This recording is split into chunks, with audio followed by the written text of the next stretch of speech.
So this photograph's not AI generated. It's really kind of interesting. I got this photograph. It's just the angle of the sun and the way that the sun hit this so that it's one of those interesting places. But it could look like any place around here. But basically what it boils down to is the Colorado River drainage basin system is what I'll focus on quite a bit over time. And I picked this thing about small structures. They might be called small houses, small homes, and I want to be careful about it. The technical term is small structures in the archaeological record. I have a dual degree. It's in anthropology, which is archaeology. It's actually archaeology and history. And so because of that, I have 130 graduate hours because of the fact that you can't just say that you've done this. So for working on my master's degree and PhD, I did too much. But actually, it's really good. You can never take too many classes. I'd like to actually go back to school right now, but it costs money.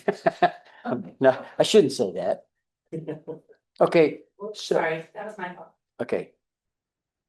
Did I go back too many? Yeah. Yeah.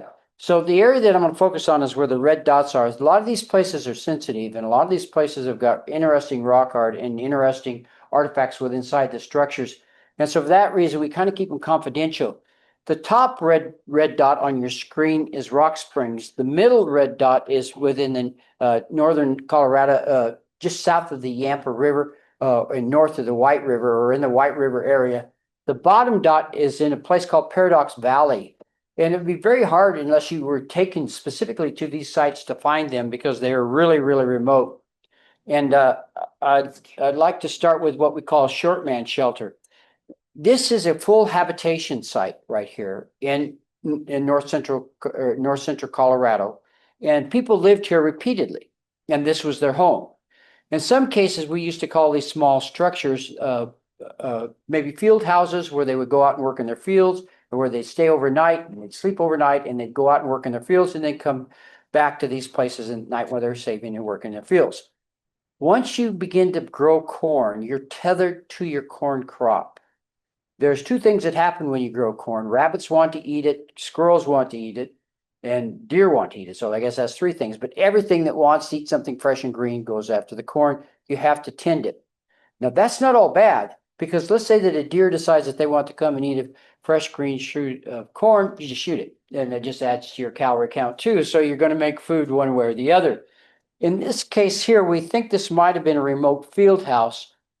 And basically, it measures 2 meters by 2 meters. I'll use the meter system because that's what we do archaeology in. But just for rounding up, that's 39 inches by 39 inches. So you can use that for the scale. But these houses are basically 2 meters by 2 meters. I'll show you one that's 5 meters long and maybe 2 meters wide or 1.5 meters wide. But the roof of that particular cave that it's in tapers down, so it's not quite adequate for living in. These individuals show you, there's 3 individuals here working, show you about how many people could get inside of this structure. But the one thing that's real interesting in here is there's food preparation going in on all of these small structures that I'm going to show you. Each one of these small structures has got food preparation in a place where they live. They literally sleep and live and work where they're preparing food in these smaller structures. It's a very much a house that's an economy of scale. And I would say that most of them had between 4 to 5 people or 3 to 5 people living inside of them at night, at least sleeping inside of them. The other thing that we sometimes think about these small shelters is that maybe they were used inside of the summertime when you could have open and sleep outside.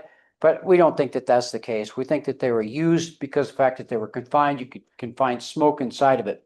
Having worked in Mongolia, which some of you that have come to talks before have heard me talk about Mongolia. Having worked in Mongolia, I found out that smoke is not a bad thing. Bubonic plague is very dangerous, as you all know about the bubonic plague. It's a very dangerous plague. And the Mongolians never had it to the pandemic phase within inside of Mongolia. And that's because they burned horse dung. And the flea that transmits bubonic plague is allergic to horse urine and horse dung. It avoids horse urine and horse dung. So if you burn this inside of the structure, you're able to ward off insects. Same thing in these small structures. If you've got a smoky environment in there, most insects don't like smoke. We can tolerate smoke. We just don't want the smoke we had last summer. It's too much. So in the short man shelter, we mapped this, we excavated it, and what we found out is that it dates to 860 before present. So you subtract that basically from just take it and subtract it from 1900, and that'll give you about where the date is, about 1340. That's not quite accurate, but the plus or minus 30 gives you it. And why we have such a tight date on it is because it came from organic material that we use to date this. In other words, the food that they're processing. With inside of this, there is rock, there's juniper, there's hearth. They all have grinding stones in them. Each one of these small structures have grinding stones in them. And the ones that I'm going to talk to you, except for when we get to talking about the wickiups, which are made out of wood, all have rock art in here. This was rendered by one of our students, and it's kind of like this was their first, it was rendered by Abby. This is first attempt to try to map it, but you can see diversity within the side of it. She wanted to show that the rock was smoked, and so you can't quite see everything, but you can see that it's got something like antelope, it's got trapezoidal humans inside of it, it's got a sun squirrel. So inside the house, they had art. So they not only did they have a small space that they were occupying, but they had a space that they were intensively utilizing. They were grinding food, they were making food, they were actually doing artwork within inside of the structure. This is the way it looks in a photographic form on one of the boulders at Short Man Shelter, and it's just called that because the person that was excavating it was relatively tall, and he specifically said, I think you'd have to be a short person to live in here. And so it's stuck. It's just a strange thing. It has a better name than that, I'm sure. We found projectile points like this one here, and you can see through it. Now, it's got air, it's got circulation through here.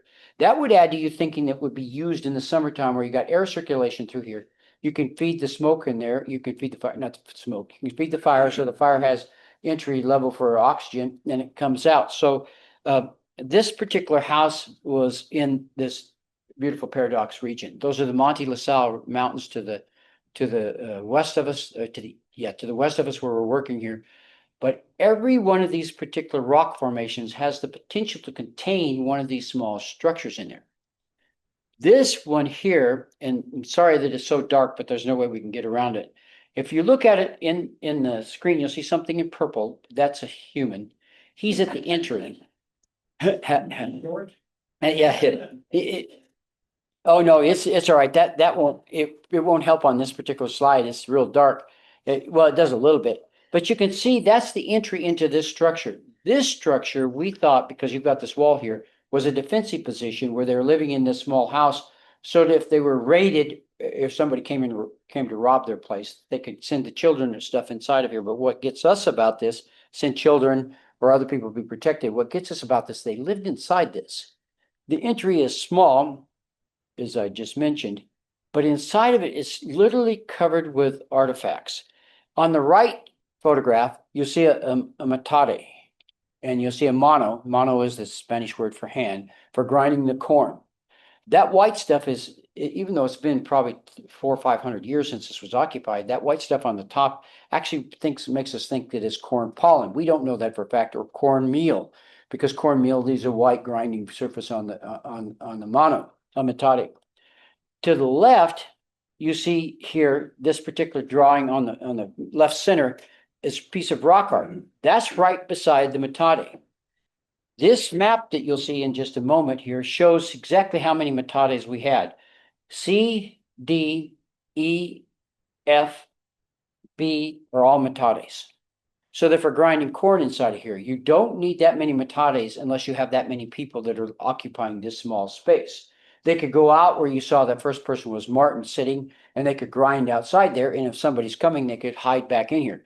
But we think that in this particular case, that they're using this to seclude their activities or to hide their activities.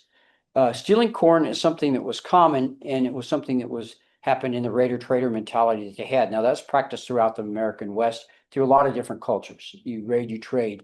It's the way you go. This is a hand drawing of that particular rock art. We happen to collect this. We do not like to collect these kind of things, but it's on a rock, and if it was left there long enough, it would walk off. This is one of the metates, the grinding stones that was inside the structure. This is the rock art that's on the exterior of the structure, and it's real hard to see it, but there's two trapezoidal figures. I'm going to show it for you to see here, but you won't be able to see it on the screen at home. But about in the center of this picture, there is a trapezoidal individual, and that's common in this area. And there's a second trapezoidal figure over here. It's common in these particular small structures to have this rock art, and it absolutely fascinated me. This one is the doghouse. We said that because somebody got in trouble and had to go here. But this one here is this one here has got the place for habitation is down below it. This slanted rock right here kind of masks this. This, as you know, if you live on the side of a hill, rocks flow down the hill. Just think about it like water. It flows down hills and begins to fill up the spaces that were occupied. We think when they lived here that it was a flat surface, because in the next one I'll show you where we excavated it, when we removed the rocks, we could actually find their hearths, the places where they're preparing food, and also the matates that they had here. But the size of this is fairly small. Remember, again, none of these that I've showed you is more than 2 by 2 meters.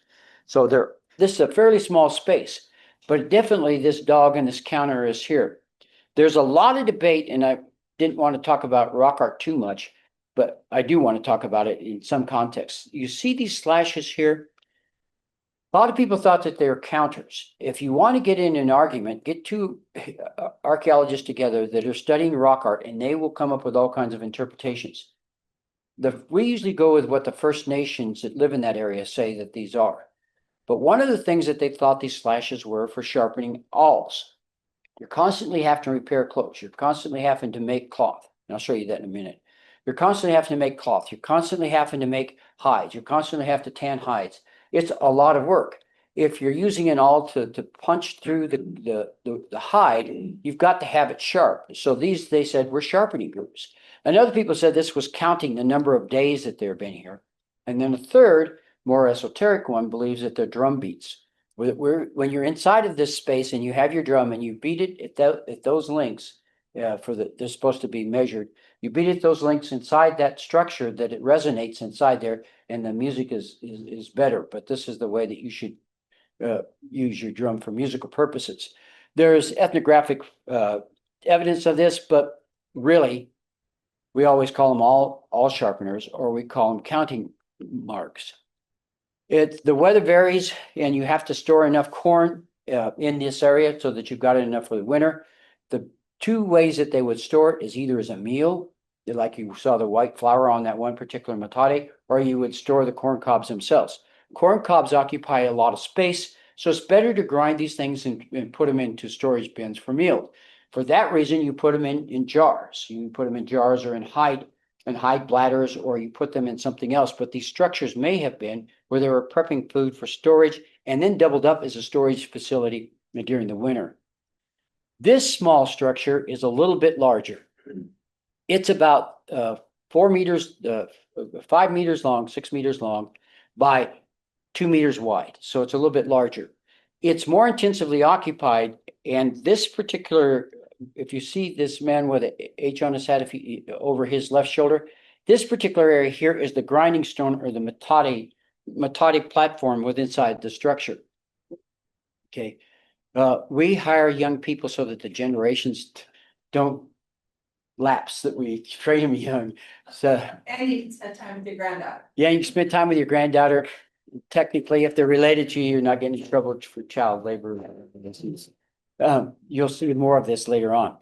But this is the matate that I showed you that was over to his left side of his shoulder. These are the matates. This right here, where you see that round circular thing, we think might be the start of a petroglyph. On another rock in that particular area, they have a foot outline. So it looks like somebody put their foot there, outlined the foot, and pecked in a foot. So this could have been a start of one of those foot designs. But you can see to the downside of that, where there's the sheen in the rock, there's 2 matates inside of this for grinding corn. So if I can go back, which is a risk. Nope, I can't. Oh, wow. There you go. If you see that right there, you can see where the dirt's collected inside of that.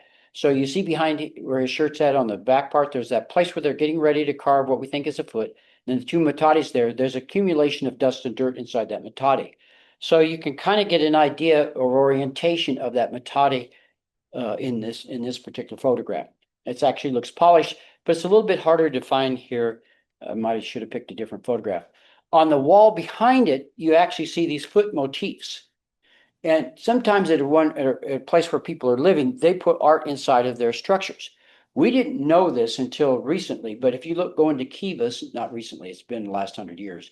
Now, if you go into Kivas, they put paintings on the inside of it. They wanted their houses to be decorative or reflect relatives or lineages or reflect the people that they believed in or reflect just pure art or symbols of their culture. And these small structures that I'm showing you right now, there was an intense desire to illustrate their lives or their belief system or just to express themselves. So inside these small structures, there is excellent rock art, and the next one will kind of prove it. Here's one of the ceramics that I said, might be from a water bottle, but it's too thin to be from a storage bottle, but it could be. Every time I say something couldn't happen, then it happens. So there's, to every idea that we have, there's an exception. This place is called Hammond Draw, and it's probably one of the more unusual small structures that we've ever excavated or that we've ever worked on. This one here goes into a cave. If you look at the red glow on the top of it, that red is because of the fact that they had the fires in the front and it oxidized the rock above it. But it has a good view around it. There's water. This is unfortunately after forest fire. There's water to the south of this particular structure, not too far. So there's a permanent spring right here. It's an excellent place to live, but the structure is small.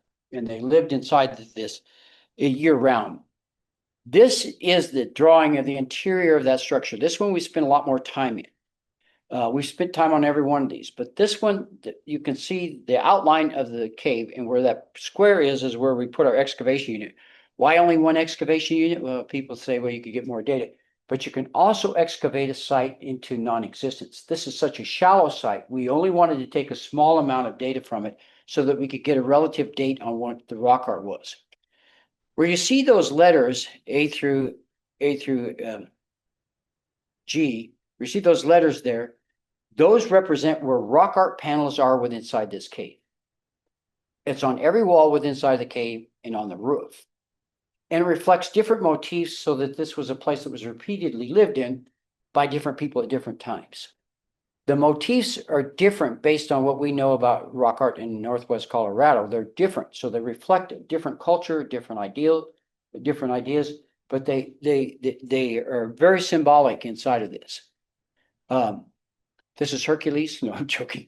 The trapezoidal figure is common. I kind of like this, and the head is like this too. And you cannot relate this, but in the previous area that I showed you in South Central Colorado and West Central Colorado, not South Central, West Central Colorado, they had that same type of hat or configuration on the top.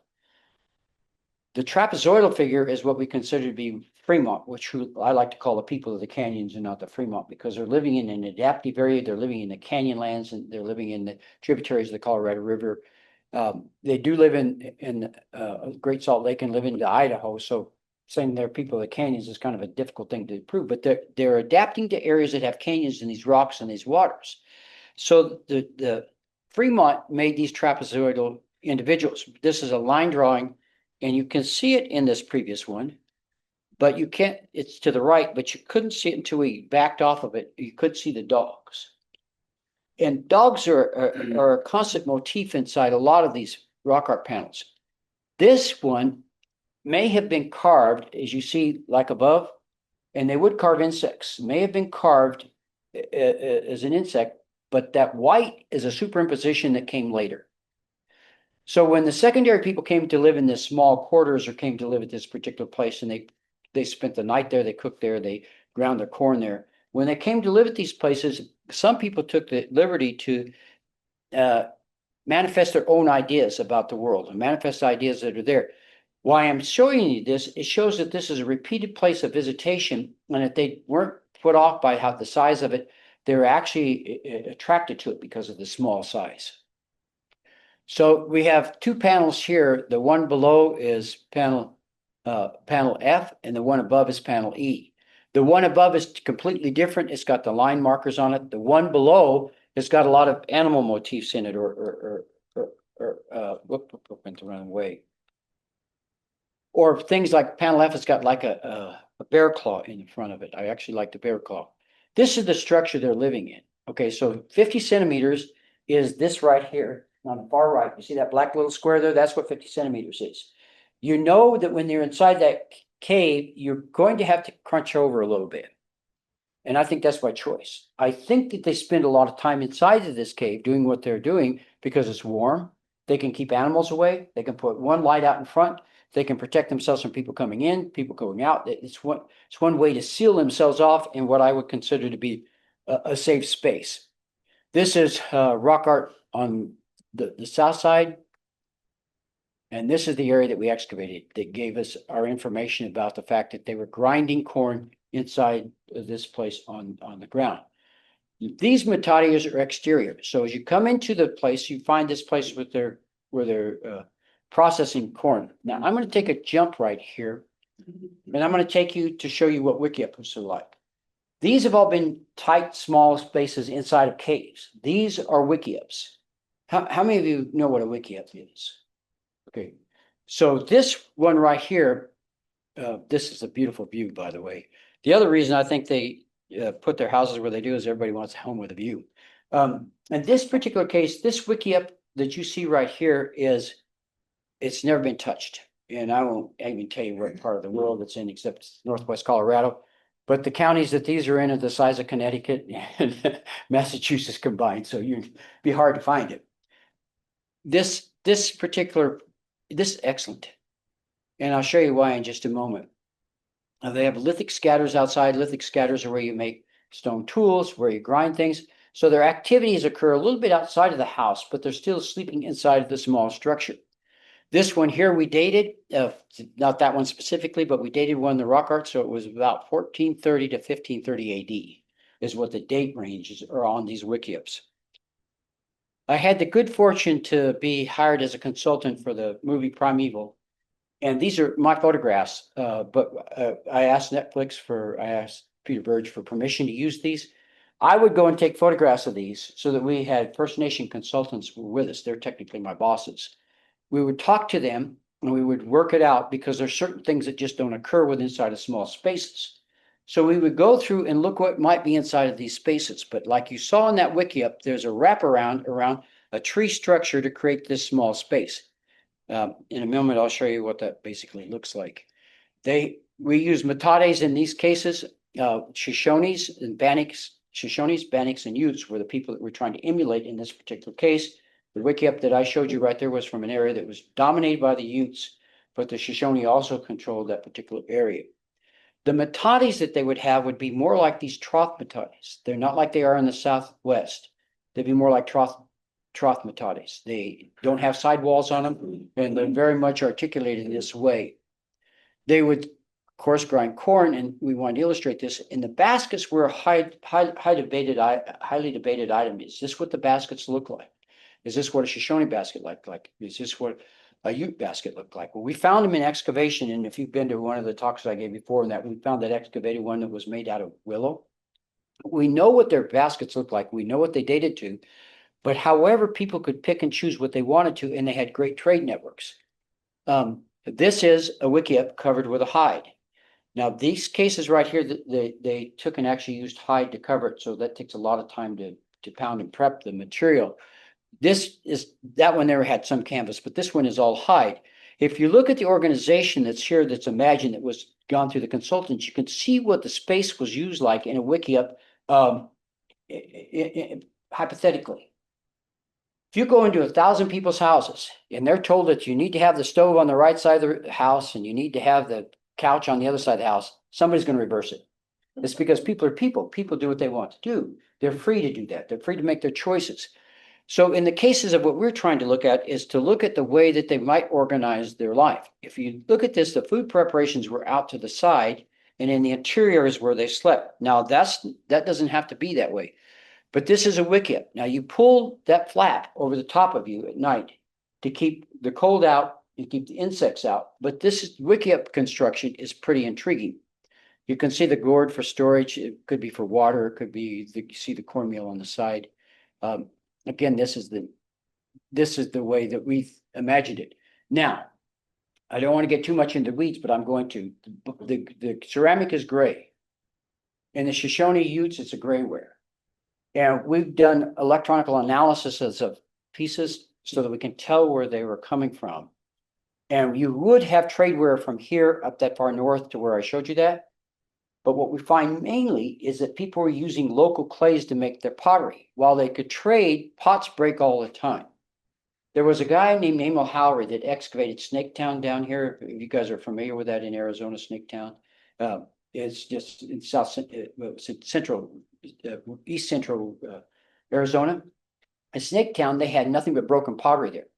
His assumption was, Emil Howry said this, that half the population made pottery, the other half broke it. So he wanted to find out how come you have so many pottery sherds around. So he went to the Philippines where they still have ceramic makers. And I've gone to the Fiji where they have the same thing where they're making their ceramics just like this. And what he came up with is that dogs are the problem.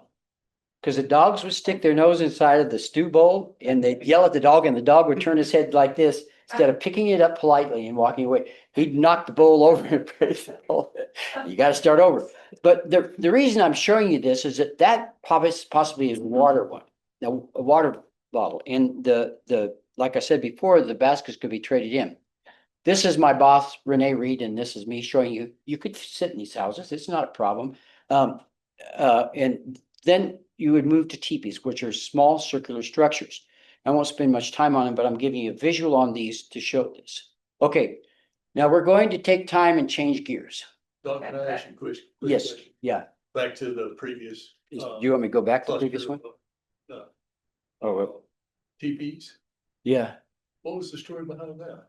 Well, when they made the movie, they paid for people to come in and actually tan the hides that the Shoshone and Bannock said what they were supposed to do. My primary job was to look at the stuff around to see if it was accurate. For example, one of my critiques was you don't want to use red pottery. You could trade for one piece of red pot, but the primary pots are gray and black. It actually it denotes where you're from. There are certain things that are there. Now, I excavated a site in Colorado that had black and white ware, and you would assume that it was brought from here or brought from the Hopi Nation or from one of the other nations, Pueblo and peoples to the north, but it wasn't.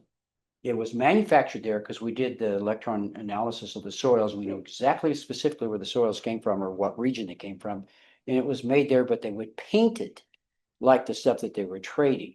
And I'll show you something in a moment that actually, I wasn't going to go down that choo-choo track, but since we did, I'll show you something in a moment that kind of verifies that, but it's there. So, primeval.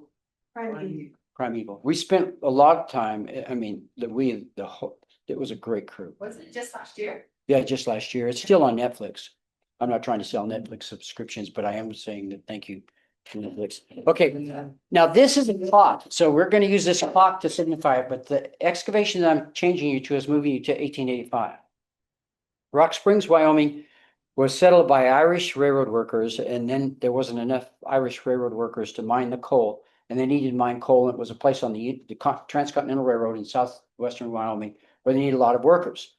So they used Irish workers, Swedish workers, and then they recruited Chinese workers. And in 1874, a large contingency of Chinese were brought into Rock Springs, just like they were along the Union Pacific Railroad. And they built houses. The Union Pacific built houses for them to live in. They had to pay rent for those.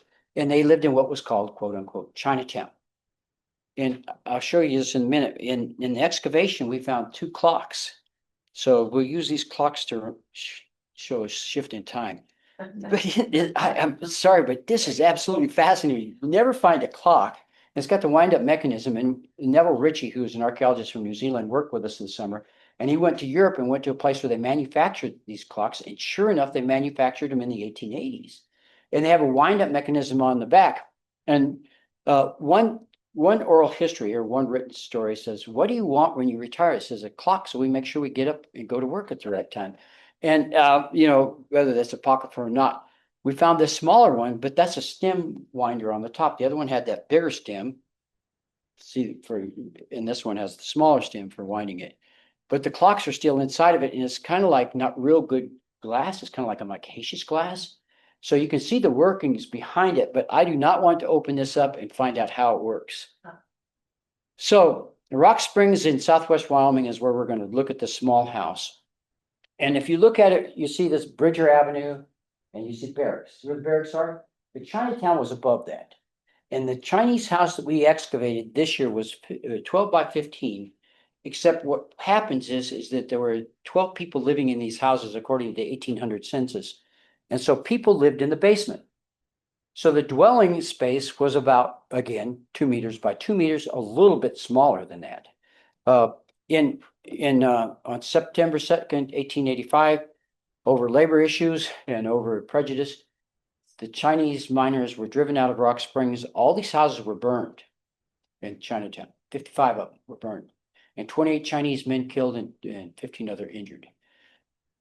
It would seem like that would be the end of the story, but what happened is federal troops came back into Rock Springs on the 4th, and on the 9th of September, they brought everybody back and they flattened the area out and built new houses on top of it.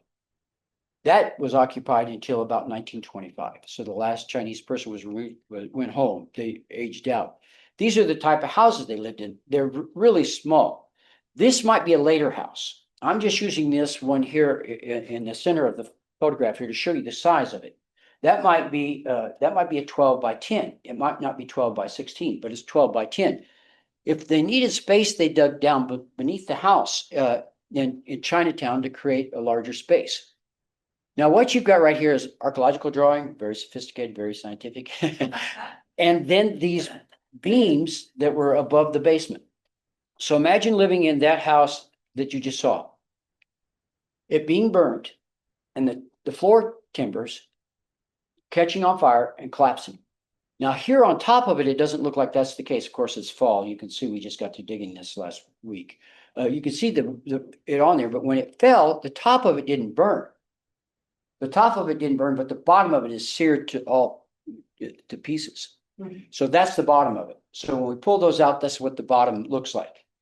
What that did was it sealed this particular piece of time. And what you find inside of this house is just exactly what you would find in one of these small houses.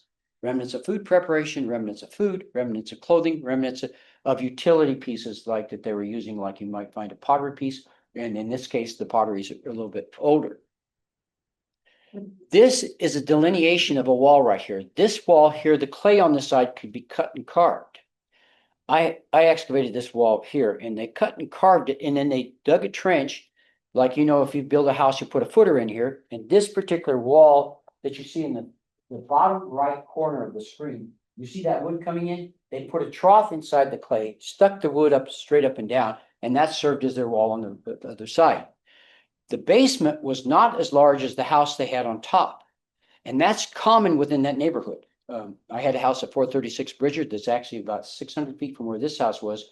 We had a basement in our house, and that basement was not a complete basement. And it's because of the fact that they were living in it. You see the younger person there for scale. That's, yeah, that's a budding young archaeologist right here. Where you see that north arrow right there, you see that north arrow? That is laying on the floor of the Chinese basement. On that floor, they prepared food, they cooked food, they processed food, and they slept. Not right there where that arrow is, but right in that particular area. They cooked and processed food. That meter mark right there, do you see it with the red line there? That's 2 meters. So it's higher than me. 2 meters, two meters right there. So you can see as high as that is where his hand is, it's roughly 3 meters deep below the surface. So it was deep below it, but that right there where the bottom of that stadia rod rests is where they lived. That was their house floor. It all collapsed on their house floor, so we have a record of what life was like in that small house. Is there anything you want to ask me about this picture? Me? Yeah. Oh. Huh? BBC. Okay, so why we're digging this is because 140 feet below us is the coal mine, and it collapses, it caves in. So they have to fill it up with concrete grout. So the Wyoming Department of Environmental Quality Abandoned Mine Land Program pumps grout in there. So this year they pumped the grout right in through it. And when they were drilling, they discovered this huge site. In there, oh, I need to go back. Whoop, not going back. Okay, in this map, it's kind of hard, but if you look at it, see it goes black and it looks like it's really been burned there. And then it turns to white and then it comes down. The beams that you saw earlier that we removed are just below that one white area. What happened is this one was not filled back in. The water kept pouring in over the top of it and it became a discard area for the second Chinatown. And they discarded these Wedgwood pieces. Now, the interesting thing about this is Wedgwood is supposed to be made. Yeah, come on in. Wedgwood is supposed to be made in England, right? These were made in Pennsylvania or Ohio, and they put the stamp on the outside of it. And it said, yeah, no sense telling everybody. So where it says Charles Meekham, that's misspelled a little bit in England. But these were plates that were discarded and thrown in there, and they date from 1885 to 1906. These two plates that you see right here are Chinese plates. This was directly on top of the floor. So in that small area that they occupied and lived in, that was just like from you to me, and the small area they lived in, they cooked food, they prepared food, and they processed food at this particular location. We retrieved about 4 pounds of bone, all of it butchered. It included everything from fish to chicken, from beef to sheep. And analysis from another site, what we found out is that they would butcher quite a few items that were in the area. They would eat badger, they would eat anything that came about, but because of the fact that they lived beside the Union Pacific Railroad, they're basically 5 blocks away from the Union Pacific Railroad. They had the Amazon of 1885 coming past their yard, so they could order food from all over. They ordered cuttlefish from the Pacific and from Japan, and we know this because we did genetics on it. They ordered fish from the Caribbean. They had fish from Sacramento pike minnows. They were bringing all these different foods to this place. In addition, not so much in Rock Springs, but in as many places as they could, they had their own gardens. They had their own market gardens where they grew miner's lettuce, grew carrots, and grew potatoes, and they sold those in manufacturing. This is one of the vases that we found right beside where I showed you those pictures right now. This is one of the vases that we found. This is not uncommon. This is a common thing that we find in excavation. It's two-tone because of the way that they pour the mold or the way they pour the glaze on it. But this is what you would call a wine bottle. Or my colleague Laura Ing says, Dudley, don't give attribution to it till you've tested what's inside there. And I says, I'm not drinking that. So because they usually always have water in them. This is one of those places where they threw the trash, but this is kind of interesting. Where the 6 is across there, that's the top of a stove. Where the white teacup-like thing is, that's European made or European made or American made. And what it's sitting inside of is a Chinese brown and black utility bowl that they would put things in like beans, etc. This is the whiskey bottle we found here, and it says Quaker Malt Whiskey, S&H, and we have a precise date on that. So in that little cache that you just saw back here, look, I gotta go back. This always confuses me It sometimes. is, up his back, Thank you. yes. So in that small cache, you can see that upside down whiskey bottle. Oh, you can see it in that picture beforehand. Yeah. Go one more picture. One more. Oh, yeah, you it can right see the there. nick of it. We have to be careful. We're not supposed to just start pulling artifacts out the side of the wall. We have to excavate it meticulously. And it depends on how professional the archaeologist is if that happens.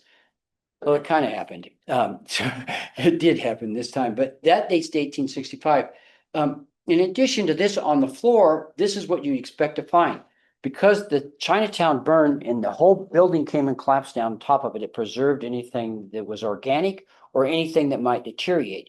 It kept insects and mold and stuff like that from eating it apart. So there's two different samples here. You can see the floor and the part, but the common name for the member of the squash family, I'm not going to be able to pronounce it, is Chinese winter melon or wax melon. They're different. They're kind of the same species, but these are 2 different melons that they had down there that they processed and they were eating. This occurred in September. So my assumption is that the fire came, these things were lost in September. My assumption is that these were late summer ripening ripening melon, and that they had consumed it or processed, not consumed it and processed it right inside and on top of that floor. Okay. We have some troubles. I have to use my glasses. Now you're down. Yeah, thank you. Okay, so this is the entire area that we've excavated. And there's another house over the blue tarpus. So we got more than one structure that we've excavated here. But this one right here, where you see the square where the pipe is at, we see that square, that's basically the house that they lived in. It was at least the 2 or 3 people that lived in that particular space. That was where they lived. In some ways, the smartest thing you can do in Wyoming in the winter is get below the surface, because then the winds don't freeze you or you don't get sick. Obviously, the structures discussed here have diverse inhabitants and seemingly are unrelated. Small structures do share several characteristics. They require less heat to maintain. That's true. Over the course of a time in archaeology, we say that you carry 2 things. You carry the heaviest thing the least far. Yes, you carry 2 things not as far as you came. One is fuel, one is water. Water through the course of the day, it takes a lot. You know, I've mentioned this before when I've had these discussions. It's between 35 and 38 pounds per 5 gallons. You can look it up online. We could do the precise calculation. But if you have to carry 5 gallons every day, you want to be as close to water as you can be. If you have to carry wood, then you've got an additional issue. Now, in the case of the coal, which is 140 feet below you, they did burn coal in their fires here. It's 140 feet below you. You have to haul that to the mine mouth, take it to your particular place of living. So you have to basically carry that almost to half a mile. If you have a smaller house, you build a smaller fire, you consume less fuel, you save money by doing that. By living in those small spaces, you can keep yourself warmer, cheaper over time.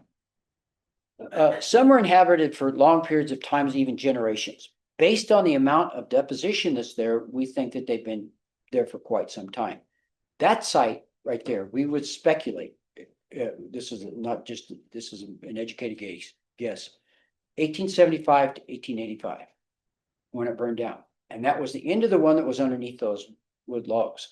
So it was reoccupied year after year after year. Does that mean they stayed in the basement all the time? No.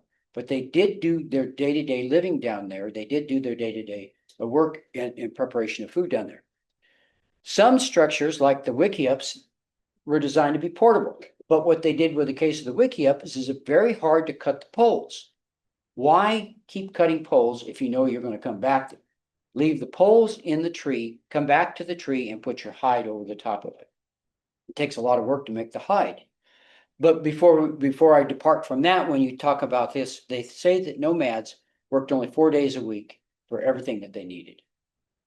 The rest of the time was party. But it was they only had to work 4 days of the week to live at a high standard of living at that particular period of time. So the structures were designed to be portables. Some were inhabited continuously, as in the places like at Rock Springs, where the people lived there year round. And the advantages of the small structures include they are economical, less space means lower cost for materials like wood and coal. However, maintaining them, such as tanning hides, would still be time consuming. So in making your house that you had to make, let's go to the wiki up that we showed earlier. In making your house that you had to do, the 2 most time consuming things were preparing the hide to cover the structure and cutting down the poles.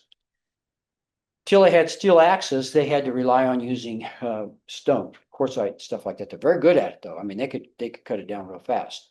Does anybody know how the primary way that people cut down large trees before they had the metal axes? Huh?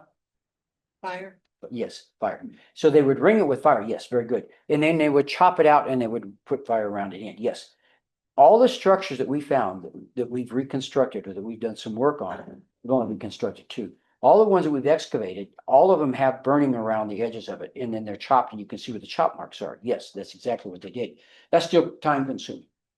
So once you get the less wood that you have to put in the house, the more economical it is to build the house, the less work you have to put into building the house. Maintaining them is time consuming. The hides tear. Hides tear, but you can still patch them. You don't have to lose them. You don't throw away. They're not throwaway cultures. So part of the reason that I wanted to give this presentation is because of the fact that we all think about structures in the terms of the larger structures that we see like Chaco Canyon. But even in Chaco Canyon, the rooms are smaller because that way they didn't have to use so much heat. I shouldn't joke. The devil makes me do this. But if you wanted to chop down a tree at Chaco right now to burn wood, you'd have to walk a long ways. You didn't have to do it. 1, 2 logs, 3 logs in a small structure. In that basement in Rock Springs, you only had to have 1 or 2 lumps of coal to be actually extremely comfortable through the course of the year. Now, in our concept of what we need for space, we want space. We want wide open spaces in our house. We want as large a space as we can. But it's not always been that way, and it's not that way across cultures. If that was an Irish house that I was digging, and we had the good fortune to find an Irishman's house, it would be very similar. They didn't dig basements in their houses, but it'd be a very similar situation that we know of. I haven't found one yet, but it's a very similar situation. In the houses in Ireland, if you've been to Ireland, you see that they're small. It boils down to what's the most efficient thing to do is to heat your house as cheaply as you can. I didn't say cleanly. Okay, so I've been talking for 50 minutes, and I'm sure you have some questions. Take questions. Yeah, Rusty, let us know if we need to repeat the question from the room, okay? So in Chinatown, that these basements that were dug, Uh-huh. they were dug after the building was constructed. Yes. And because the wind is so bad in Wyoming, what they did was they pulled the dirt out and put it along the sides of the house and use it for insulation. The one structure I picked was to show you the frame and nature of the structure that was on top. A lot of the photographs that we have dirt all the way around up to about 5 or 6 feet. So they take the dirt out and put it up against house serve as an insulation so that the houses were insulated from the dirt, which is really intelligent. Yeah. Isn't that kind of along the lines of the dugouts too? Yes. Yeah. Or Yes, dugouts. There's an old story about it, and when I first started doing, I'm gonna go down a rabbit hole here. When I first started doing oral interviews, I talked to homesteaders about what they did in their houses, and they would use mud chinking. They would use mud chinking, but they started out in the dugout. Very few spouses would stay with their husbands if they stayed in that dugout more than a year. So they would build a house out, they'd build a house up above it, but they'd still use that cellar. So the dugout was warm, it was quick, it was easy, and you could get it done. In some cases, they didn't know how to take care of the different things, but they did try to build houses larger as they went. So it would start with a dugout, log cabin, then to a frame house. So it depended on if you were able to make money through time as to what your structure looked like. The larger the house, the more the space, the more wealth that you could show within your house. Your house was one of those things in that particular period of time, the homesteading. Your house showed your success as a homesteader. A little different than what I'm just trying to describe here. I did tell you I was going down a rabbit hole. Yeah. This might be an overly specific question, but in one of the rock shelters, there were the depictions of the dogs, and there were several. Some of them were pecked, some of them were in black pigment, Yes. say charcoal. I'm just curious, the kind of the style of those, is that something that you see commonly? And I don't know if it would be too easy to go back to it so we can look at it, but I could try. I actually I saw a couple of I sort of thought they were burrows from something that was more modern. But in looking at those, and I think if I recall from the slide, you have dates on them. It's like 1450 to 1550, something like that. Yeah, those dates are kind of where you see a date carved, we're skeptical. And I don't know why they do that, but they'll carve dates on there that kind of either that aren't usually Well, sometimes. I think it was from dating from something else. I don't think Oh, that oh, there was oh. a date. Yeah, like the dates written on there. Oh, so the dates, now that's another thing too, is the date that we have inside that rock shelter doesn't necessarily give us the date of the petroglyph. So that's the date that they consume the food, burn the wood to consume the food. So yeah, that's a good question though. That's an excellent question. So we can't necessarily infer that that's the date that the petroglyph was made. Some cases it becomes a sacred space because of the petroglyphs that's there. They want to have their home as close to that, and then they'll add to it. Other cases, you have it where they want to kill the spirit or the power of that particular thing. Those you have superimpositions over the top of them, or you'll have them covered with mud or with charcoal. In the case of the charcoal one that you're talking about, in that particular case, I don't know what the date is on that. I would. Or if that's a common style of those. Kinda. Kinda. It is. Yeah. Yeah, there's repeated styles all the way through, but each artist, just like with us, each artist has got their own ability to express themselves. It's not uniformity in the way that it'll actually, everything will line up. However, the motifs are the same, like the trapezoidal figure. That particular trapezoidal figure is all throughout southwestern Colorado, north central and northwestern Colorado and into Wyoming. So that trapezoidal figure, Utah has a lot of them. The barrier style stuff. I don't know if you were here when I gave the talk about the barrier style rock art. No, I wasn't. Yeah. That motif is common Yeah. and it's repeated over and over again. The handprint is repeated over and over again. And one of my friends does this study on handprints. Some of them they take and they put it on there and they blow over the top of it. And then you've got a different type. The other type is they take and they maybe use it to outline and then they put the white inside so that you've got, the whole thing is painted and then those packed. The hands are pretty interesting because the choice is there. Some cases they put it in Adobe. So they've taken, put the Adobe in a place that's dry and you see that handprint in the Adobe and they want to show just the whole handprint, not just the thumb. A lot of Adobe has fingerprints in it, et cetera, like this. But you see that I think is more a motif, where they're putting the Adobe and they're putting their whole hand in there. In Bears Ears National Monument, I guess, National Park, they have some excellent hand motifs there that just cover it. In central Wyoming, they have excellent handprints there that are picked. And there's some people that just specialize in that type of motif. There's a question on the chat. Okay, This person wants to know the difference between a wikia and a teepee. wickiups are into the trees. So the wickiups are in the trees, teepees are standalone. Now that's a simple definition and you get people that want to split hairs, but a teepee is on its own by itself. And wickiups are always leaned up against the trees. And they usually use the tree material from the tree that's in, but they could bring it from a further one. If you notice that was in a juniper tree, the one that was really good, that was a juniper tree. Those poles to me look like they came from a different type of material, a wood material. We'd have to analyze it. There's no ponderosa near there. So I'm not sure.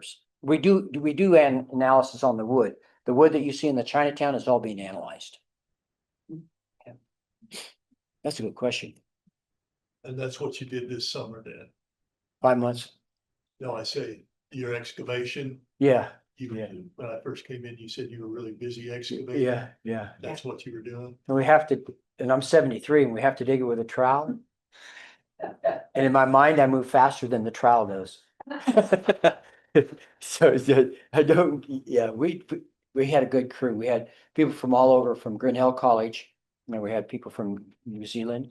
And we had people from all over the place come and help us. Because first off, you don't get to dig those type of sites that have that kind of real tight date on it. To have September 2nd, 1885, and to know what's happening at one space on that date is really good. I mean, you could read the newspapers, but we all read newspapers and we know there's differences of opinions on what's being said there. So the hard part about archaeology is that you get real artifacts from a particular period of time dated that. Now, the interpretation of it is where you get in trouble. Like those clocks, I really like those clocks. Just for the record, they're thin walled. And when you pull them out and there's no longer dirt to support them, they have a tendency to want to expand. So we had to wrap them with the most important thing that an archaeologist has in their toolkit, gorilla tape. Put stuff so it wouldn't stick, but put the gorilla tape around to provide the bracing so we could pull it out. Rusty wants to know if you'll do a workshop on how to build a wikia. Yeah, I can do that. But